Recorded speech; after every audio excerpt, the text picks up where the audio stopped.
Welcome to Girl Dad, the podcast, the essential podcast for fathers navigating the complex but rewarding journey of raising daughters. I'm your host, Madeline Anderson, and I'm thrilled to bring you honest conversations with dads and daughters, sharing heartfelt stories, actionable advice, and real daughter perspectives that will help you be the best girl dad you can be.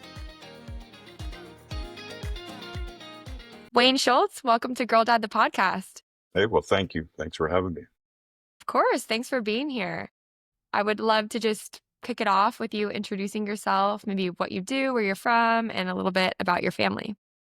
Yeah, so name's Wayne Schultz, and it was kind of an organic meeting between you and I. Just had a conversation in a confined airplane for 4 hours, so it was good. We had a good conversation, and just realized that this would be a neat thing to do, a neat platform. So I'm out here in Los Angeles area, which is where I spend the majority of my time, up about 45 miles north, Thousand Oaks area. Got a family of two, got one daughter and one son. They're close in age, which was a good thing. And I highly suggest that for anybody who's thinking about having kids. Your diaper skills are awesome and all your parenting skills are on point with the same age kids.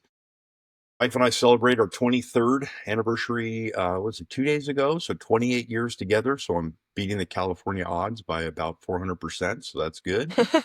And yeah, the career has been with the fire department for about quarter century now. The fire department's interesting. I work for the second largest fire department in the nation, which is Los Angeles City. If anyone has a paper or any kind of internet whatsoever, they realize that it's been a challenging time over the past couple weeks. But been a good career overall. It's an interesting career. For those that don't know, you're gone for 24 hours at a time.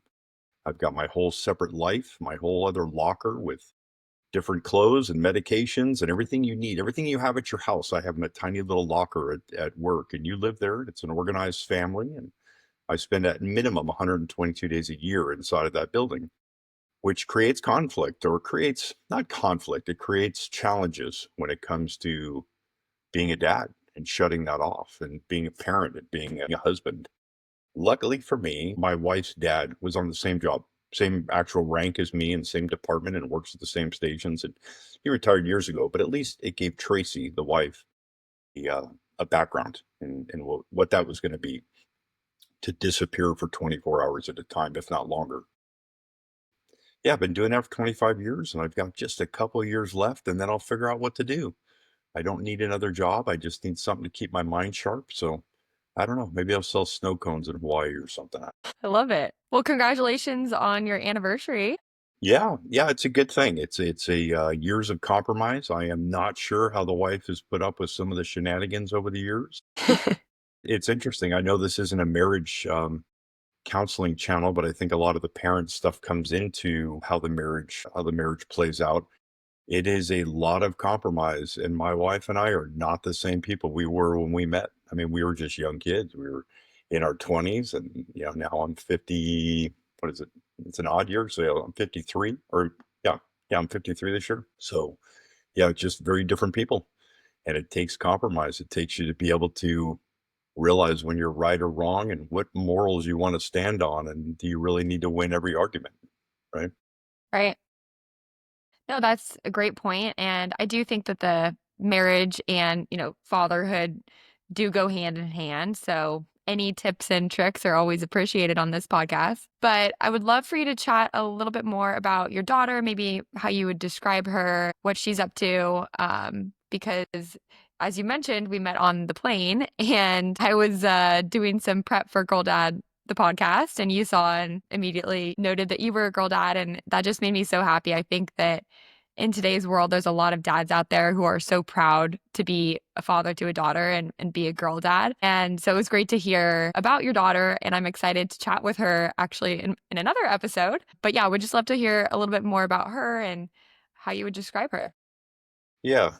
So Emma, 21 years old, super neat girl, beautiful girl. It's interesting growing up and raising a daughter. So Emma has been raised entirely by her mother and I, obviously being married through that whole time, and didn't have to go. I've never been divorced, obviously. So the I don't want to say challenges of having two separate parents coming in, but this combined force, this voice of one, which is married parents coming at the daughter and raising her.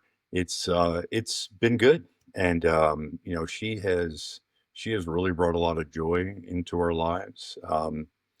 21, she's kind of doing her thing right now, which is learning what she likes. And she's experiencing a bunch of stuff. She's been dating a guy for a little while. So that's interesting to see her building herself as a person who can share things and building herself as a person who is, and I use the word selfish, and selfish, I think is the right word. I think everybody needs to be a little bit selfish to focus on yourself and to see what you need in life. And she's currently doing that. She's, I think, going to focus on the medical career. She's an outdoorsy person. She likes to work with her hands, likes to work with her mind, likes to be left alone sometimes and go for long hikes, and then likes to be right in the middle of that mosh pit getting nuts at a Limp Bizkit concert. So I think she's got a good balance. I love it. Yeah, you sent me that video. That looked like so much fun. Yeah, it's interesting watching your daughter in a field of 30,000 people at the Metallica show and Limp Bizkit at the time and getting picked up and carried away in a mosh pit and just saying, "She's okay. She'll handle this." Yeah. Well, it sounds like you really know your daughter, which I appreciate and goes to show how much intentionality you have behind parenting. And I think that that's a really important piece of being a girl dad is really understanding what your daughter likes, what she's up to, how she thinks, because then you can strategically help her in many ways and, gift her the right gifts, talk to her the right way, and just connect with her on a deeper level once you know who she is. So love all those details. That's amazing. But shifting gears back to something that you mentioned earlier about your job and, firefighting being a very demanding job at times because you're gone for so long. So I'm sure balancing your job and your family comes with a lot of different challenges. But I would love to hear from you about what kind of strategies or intentional actions you've found effective in achieving that kind of work life balance that dads are always striving to achieve. Yeah, it's a challenge. So we call ourselves, Los Angeles Fire Department calls themselves a paramilitaristic, sorry to touch my face during an interview, but call ourselves a paramilitaristic organization, which means that we have command structure, which means that things are done on time, which means that if you have an appointment that's supposed to start at 5 p.m., if you're on time, you're late, right? You're there 15 minutes early. Everything's prepared. You prepare yourself for the worst and hope for the best, right? So, as a parent, and raising Emma through that organization, it's a bit of a challenge. I'll break it in a couple pieces. One is the time frame. The time frame is that we don't have holidays. We don't have the ability to take off Christmas, New Year's. Those are just other days on the calendar as far as the department is concerned. We're a 24/7 organization. I work on what's called platoon shifts.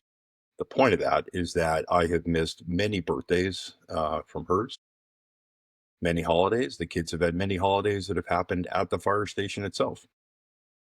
They realize that there's a separate family that happens as well. That other family, the city of Los Angeles, has never taken priority over my family, but I do have obligations, commitment and consistency, right?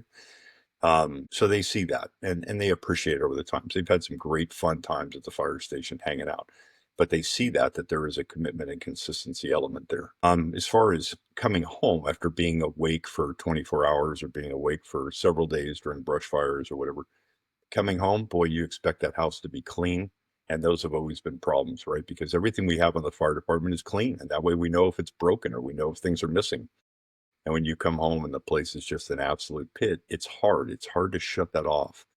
About 12 years ago, I got into management. And now there's an expectation when I go to the station, I tell people to do things and they just flat out do them. So that's their job and they take those orders.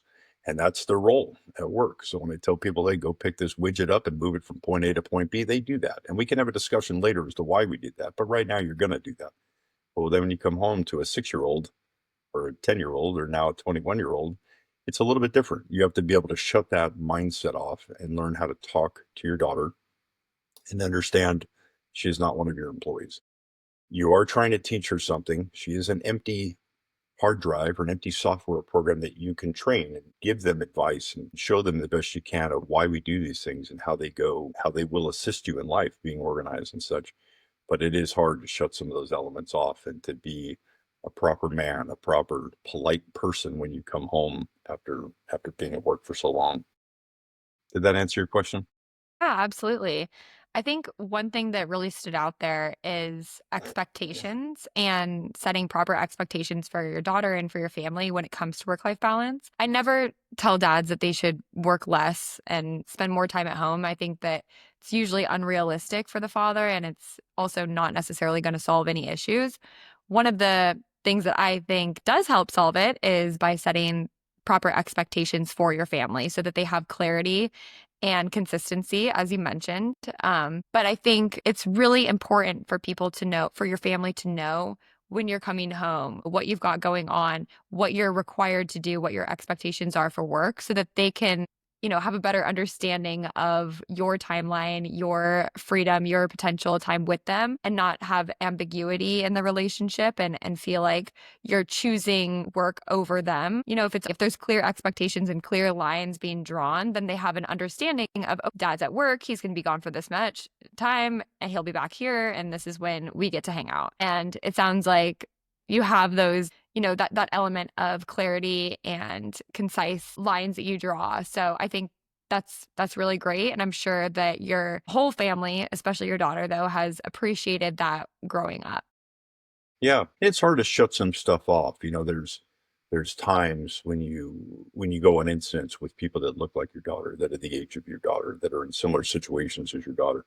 And it's hard. And I've done some things that have probably violated department policy to help kids out that are in a bad way, that need a little bit of help and go above and beyond. I've had 16-year-old girls that look just like my 16-year-old girl at the time.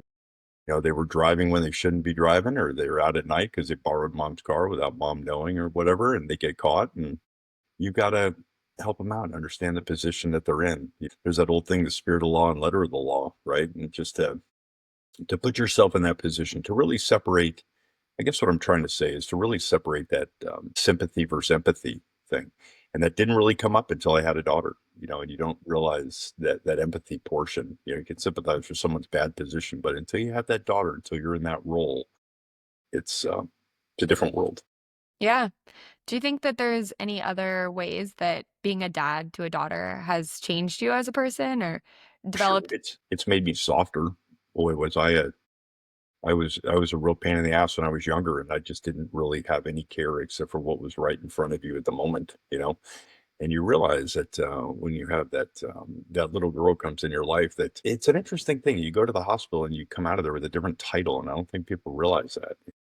And so you get this promotion, if you will, and you realize that when your daughter is, I don't know, singing a song or something they hear on the radio, that they are so interested in repeating good stuff that they hear, that watching your temperament when you come home, that realizing that they are going to remember anything you do. If you're that guy who comes home and picks up a chair and throws it, that is immediately a learned behavior for that child. If you come home and do proper things, hug the wife, make breakfast, clean stuff up, do the right thing, that also is instilled forever. Yeah. So true. I think especially when daughters are young, it's hard.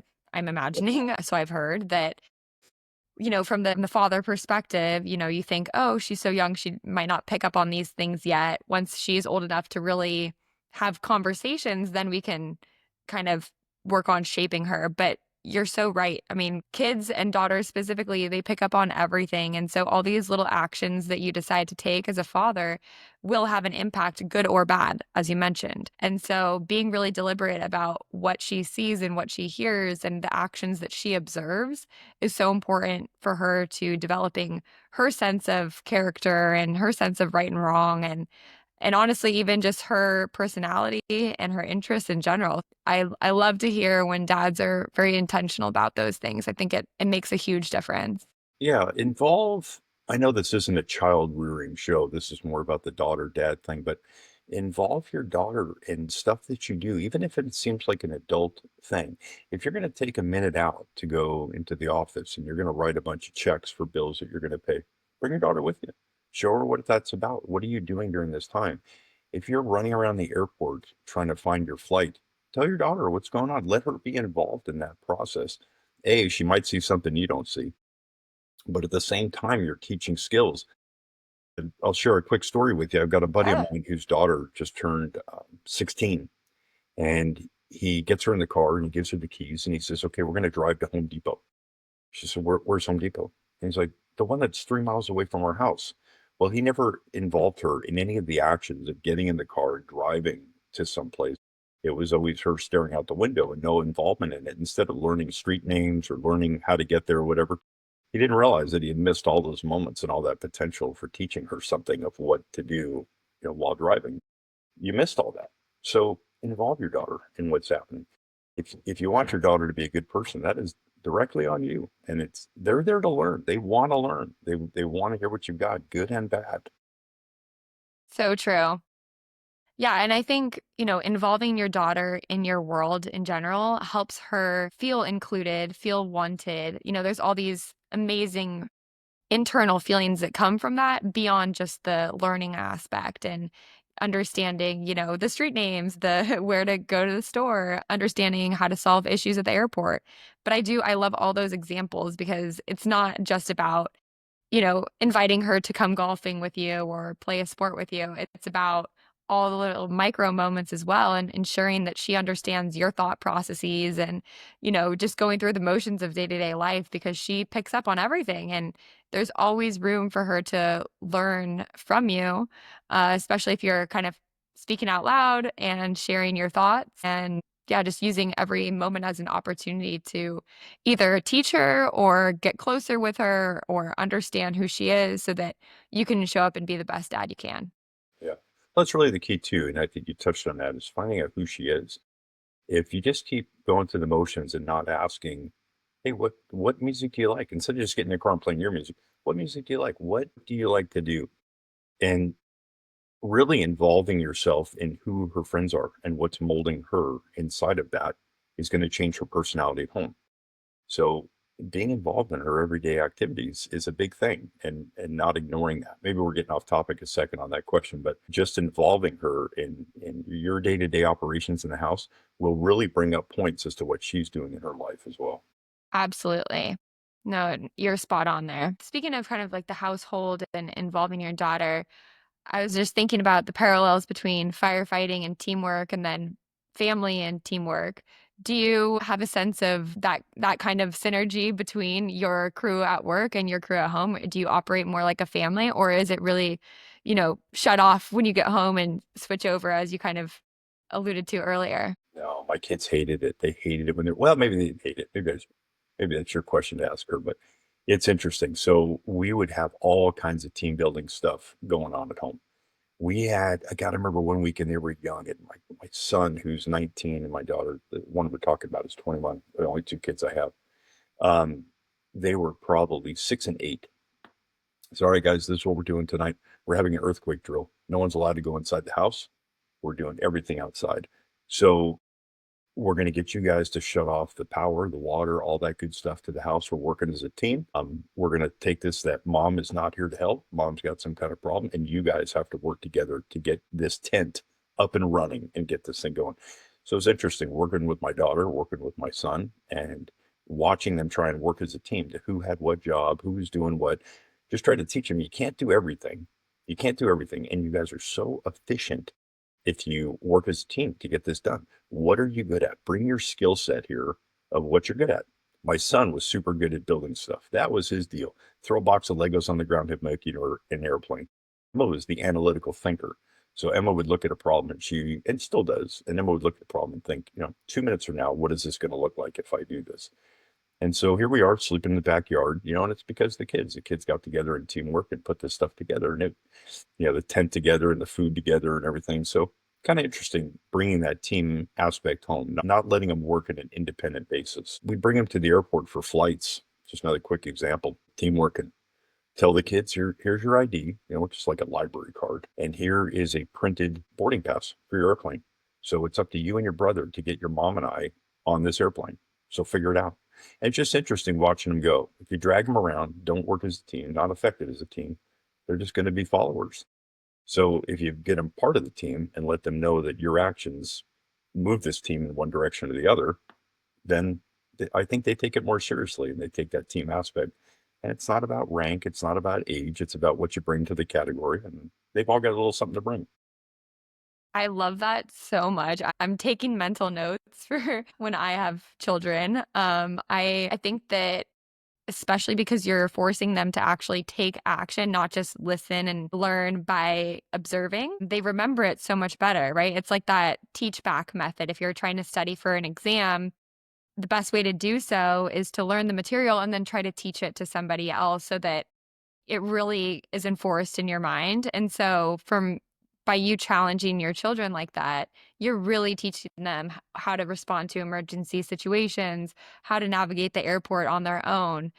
Those are all, yeah, that's great advice. And I think that reminds me of my dad. You know, he would always pop the hood of my car and kind of show me around what's happening.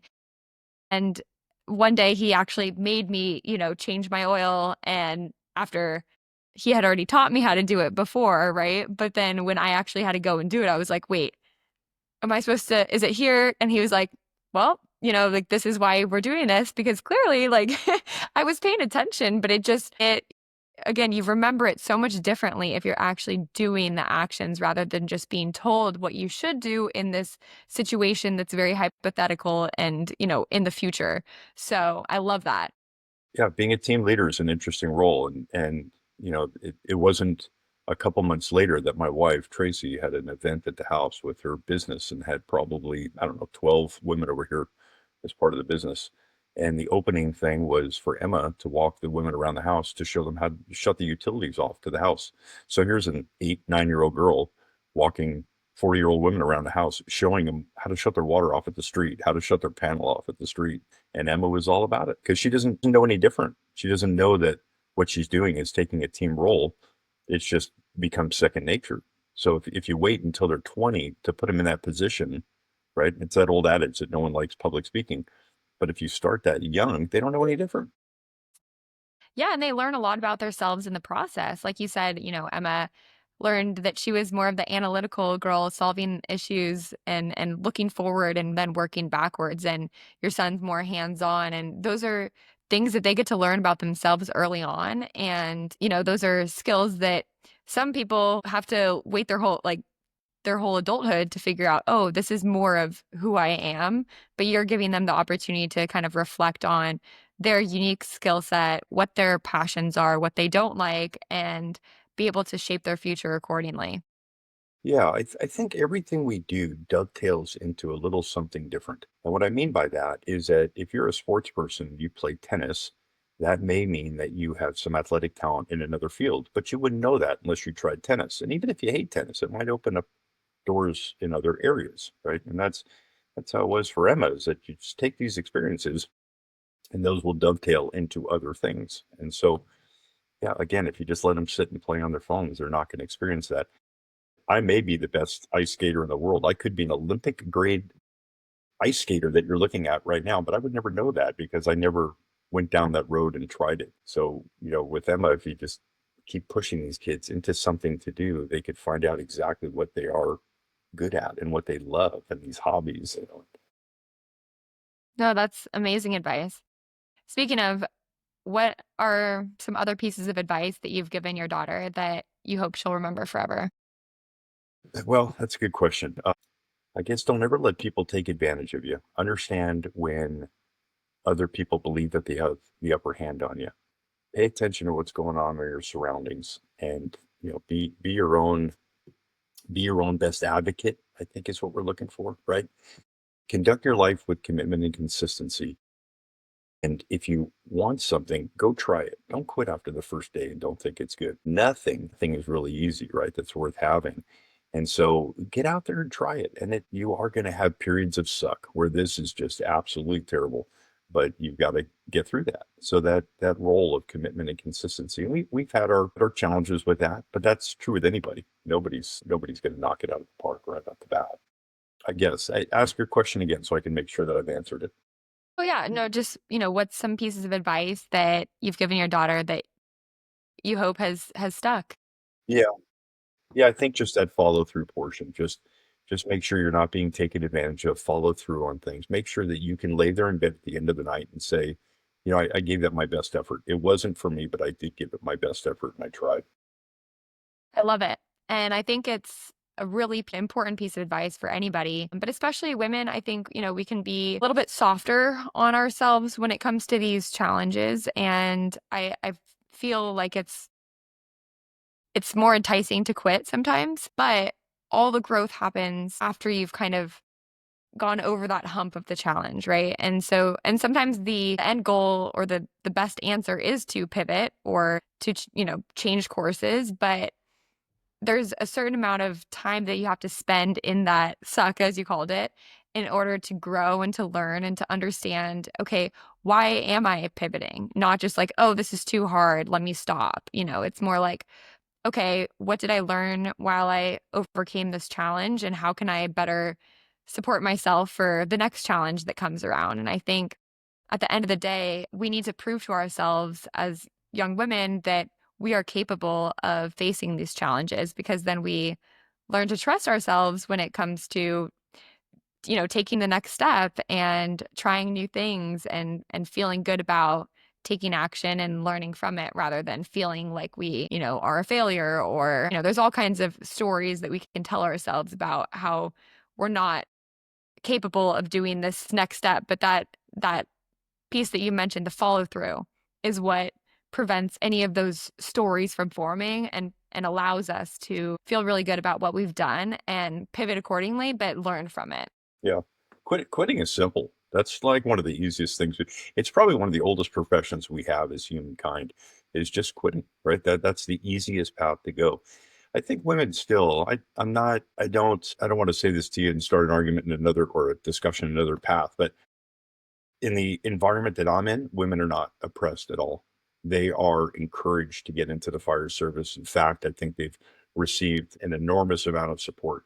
And I have a female firefighter who's at our fire station now, and I think one of the things that she's done that I try and instill in my daughter is that she's just overlooked all these old stigmas that, women shouldn't be here and women aren't strong enough to do it. This chick I got at the station is awesome. She's just absolutely awesome. She comes in there and just right in there with the guys and she does have some physical limitations because that's just the reality of genders and nature. And she overcomes those by busting her ass every day. So she's an outstanding employee.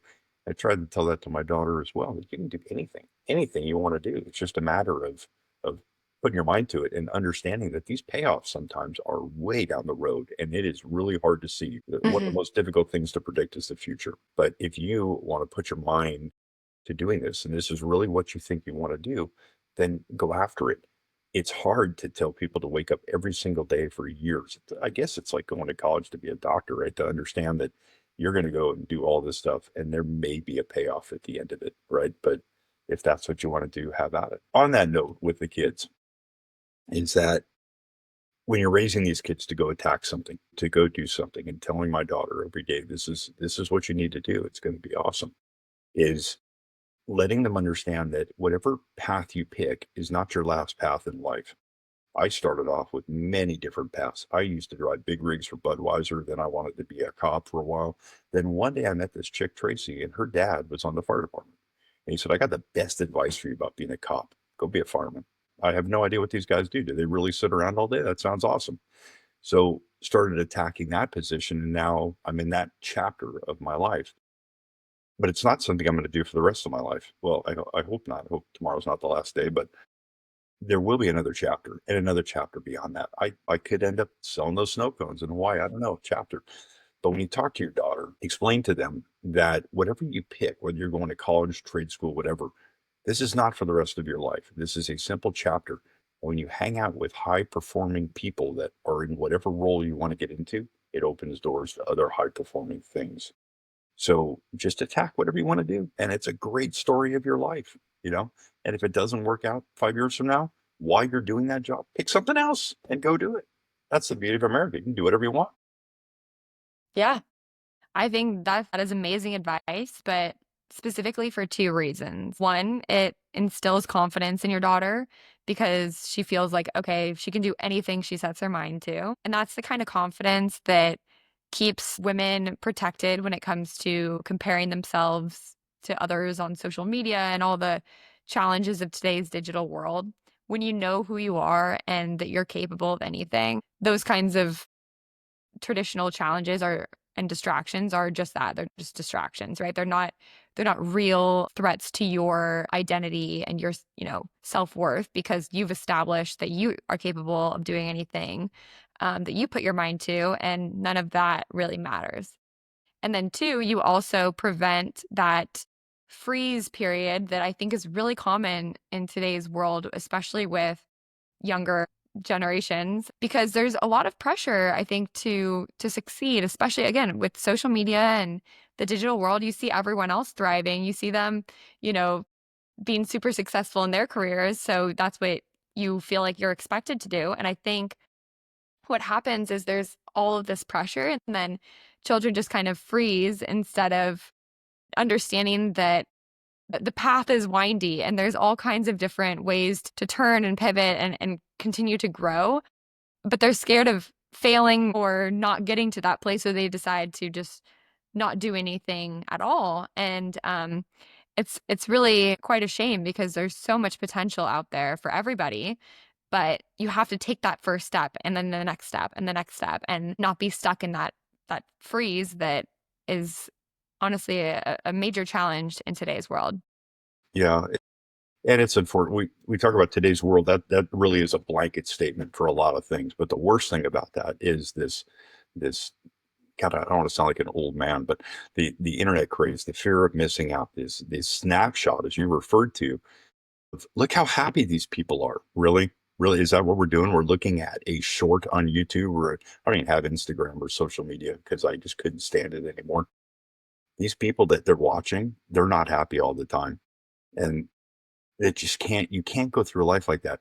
One of the most challenging things I have with this whole Instagram thing and these snapshots is that you can't shut it off, and it's developed into almost a reality of, I guess, fake reality for me, but maybe a real reality for the people who are watching it all the time. It's not reality. It's not how life works. Life is a slow moving, even if it seems fast paced, it is a slow moving event. But when you narrow it down to a 60-second short of how happy people are in their lives, it's just not like that. And I don't know how to do that. These freaking iPhones and internet have eliminated an entire human behavior. Boredom does not exist anymore. It's impossible. I used to sit in the back of a Chevy Suburban while the family of five would drive across the country and stare at the window and count trees because that was your enjoyment, or look for different license plates on cars, or wave to the guys in the big rig driving next to you. That was it. And so boredom is completely gone. So to allow your beautiful daughter to sit next to you and just play on the phone and ignore these opportunities for conversation and learning while they look at other people's lives in a short blip is a challenge for any new father, for any dad of any age. Mhm. Yeah. Have you read The Comfort Crisis by Michael Easter?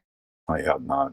I I'm think really good at reading 1 to 2 page spec sheets on a machine or something like that. Boy, I am the best book I ever got was the first one, and I probably still have it, and it makes me go to sleep immediately.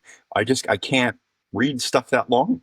I'm the tech guy that reads stuff for 2 seconds of how this new machine works or what I need to do to start this widget, you know.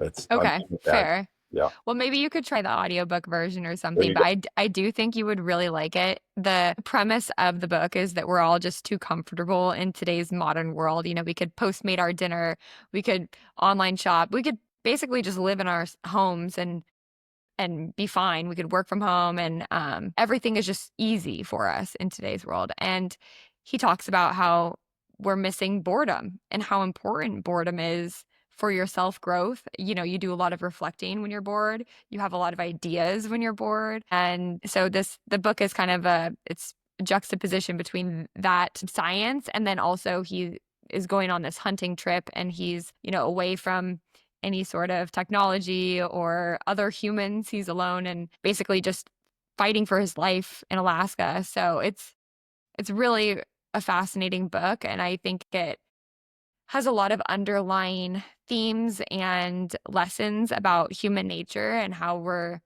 not really aligned with our true wiring right now. Like getting out in nature is so good for us, and we're stuck on the phones, like you mentioned. And I think being distracted all the time with social media and not being bored is actually it's really a shame. And I think that the more that we can instill these kinds of lessons in children, the better, because it's very easy to just do what everyone else is doing or watch people on social media and feel inferior or yeah, have that FOMO.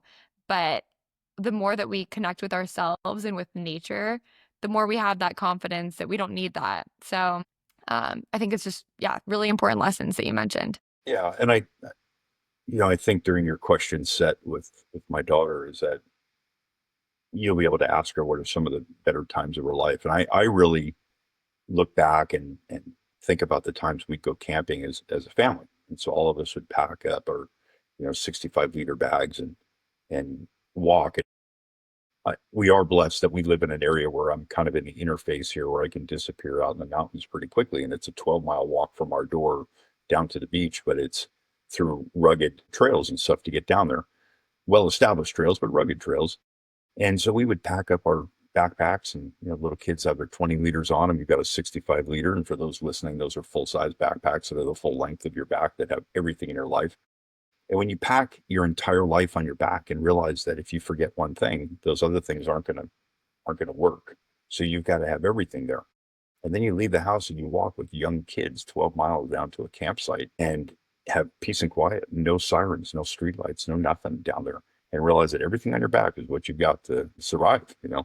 And I think we had a great time, and I think Emma did too. And I kind of pat myself on the back that Emma has really become an outdoor person because of that. And she had a 2-year stint in the Smoky Mountains in Tennessee and loved every day of it. Hopefully, that little spark was started when she was a young girl going on camping trips. And maybe I'll. Absolutely. I think so. I'm sure part of it, I mean, it's like nature versus nurture, right?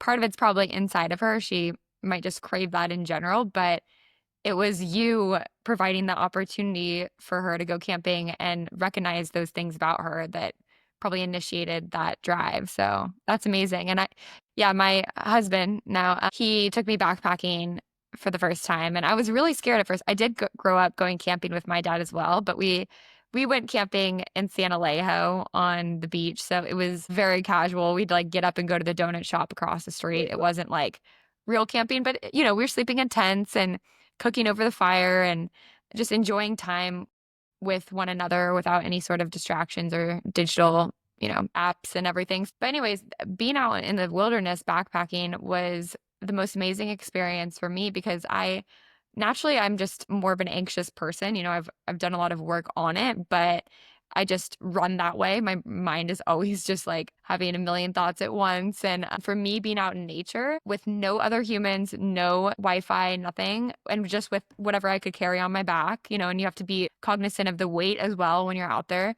which is another thing. I felt the most at peace I've ever felt in my life. And it was just such an amazing experience. So I would, yeah, highly recommend other fathers who are interested in that to provide that opportunity to their daughter because it is I think we're wired to crave that and to be rejuvenated by nature, but we're so distracted and integrated into all the amazing capabilities of today's world, but it's pulling us away from something that's so natural to us. So These yeah, conversations are interesting, and not that you and I have ever had this conversation on this platform before, but this is we could sit down with a bottle of whiskey and take this off into 20 different categories, and 100%. branches and divisions. But when you're out there with your daughter, and I highly suggest that if anybody's out there and they have the time, just take those moments of your life. You will feel a different sense coming through your feet as you walk through rocks. You'll learn to use your ears instead of just your eyes while you're driving. The sensory that you get on the road is just through your butt from sitting in that car. You've got a radio to absorb your boredom and you're not talking. And when you get out there and you're camping and you're walking on a trail, you've got nothing to do but listen to these weird birds that you've never heard before, animals that are running by you, and you've just got the opportunity to pay attention. So I would suggest to do it. Yeah, I love it. I've got those Well, leaking eyes. I'm not crying. I just got leaking eyes. You're good. This is a very sentimental podcast. So there will be tears, I'm sure, but I know you're not. So to close out for today, I would love if you could just share one piece of advice that you would give to other dads with daughters, even though you've been giving amazing advice this entire conversation, but just, kind of your final take home top piece of advice for girl dads. Yeah. Closing statements are always interesting because this is once you say it and then we shut down, then you go sit in your car and you go, God, I wish I would have said that as well. So just try and give your top picks. But for those of you who are just becoming dads, or for those of you who already are, just watch your patience, watch your attitude. They are listening all the time and they are mimicking. And I've worked in some really bad areas of the city, and I've watched young children who say things, the words coming out of their mouth are unbelievable. And you realize these aren't bad kids, these are trained kids. These are kids who had listened to other people who didn't talk to them with respect. Treat your daughter the exact way. Set the standard for what you want. Open that car door. Take them on a date. Show them that good appearance commands respect. Show them that not everybody is perfect. Show your weaknesses. Don't have ego. It goes a long way. The training starts immediately. Lots of cuddling. I love it. That is great advice to end on. So thank you, Wayne. And thank you for being here today. This was a really fun conversation, and I'm excited to chat with Emma. All right. I'm excited too. I'm excited to hear what she has to say about me. All good things, I'm sure. Thank you so All much. I right. appreciate what you're doing. Thank you, Wayne. Thank you for tuning into Girl Dad, the podcast. If you found today's conversation helpful, please subscribe, leave a review, and share it with a fellow girl dad. I read every review and truly take your words to heart. To close out, remember, your intentional moments make lasting legacies. See you next week.